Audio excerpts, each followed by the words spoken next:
C'est pourquoi nous aussi, ayant une si grande nuée de témoins qui nous entourent, rejetant tout fardeau et le péché qui nous enveloppe si aisément, courons avec patience la course qui est devant nous, fixant les yeux sur Jésus, le chef et le consommateur de la foi, lequel, à cause de la joie qui était devant lui, a enduré la croix, ayant méprisé la honte, et est assis à la droite du trône de Dieu.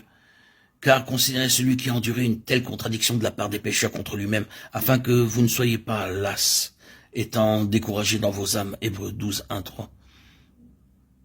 Dieu place deux choses devant les hommes. Il propose d'abord la vie éternelle aux pécheurs, ensuite le royaume à tous ceux qui ont déjà la vie éternelle. Tous ceux qui croient ont la vie éternelle. Cependant, comme Jésus le disait à ses disciples qui avaient cru, car je vous le dis, si votre justice ne surpasse pas celle des scribes et des pharisiens, vous n'entrerez point dans le royaume des cieux. Matthieu 5, 20.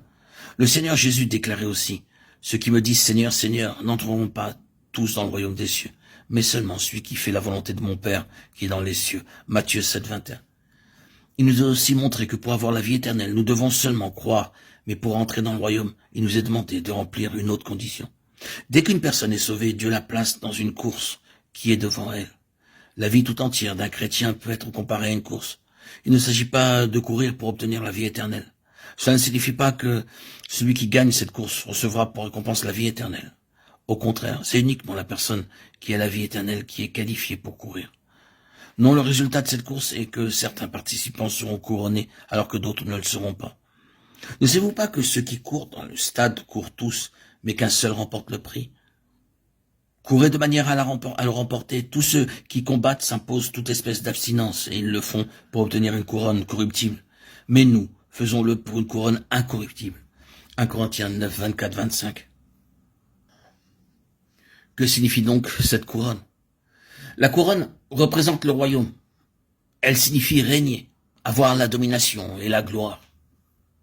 Ainsi donc, obtenir la couronne signifie gagner le royaume, c'est-à-dire régner avec le Seigneur Jésus et avoir la domination et la gloire. Perdre la couronne signifie ne pas avoir le royaume, ne pas régner avec le Seigneur, ni recevoir la domination et la gloire. La couronne symbolise le royaume. Pour le chrétien, avoir la vie éternelle est une chose réglée, mais avoir le royaume dépend de la manière dont ce chrétien court. Dès qu'une personne est sauvée, Dieu la place dans une course qui mène tout droit au royaume. Ses paroles, sa conduite, ses pensées, sa vie, en réalité tout ce qu'il est, détermine le fait de gagner ou non le royaume. Le croyant qui refuse de courir cette course s'estime lui-même comme n'étant pas digne du royaume, et le croyant qui court pauvrement met en péril ses chances de gagner le royaume. Or, Dieu a déjà placé chaque chrétien dans cette course. Cependant, le fait de gagner ou non le royaume est une question qui ne peut être tranchée que par lui seul. La consécration, la fidélité et la victoire l'aideront à recevoir la couronne. Mais ceux qui aiment le monde et vont après la chair n'obtiendront pas le royaume des cieux, bien qu'ils soient en possession de la vie éternelle, ayant cru au Seigneur Jésus.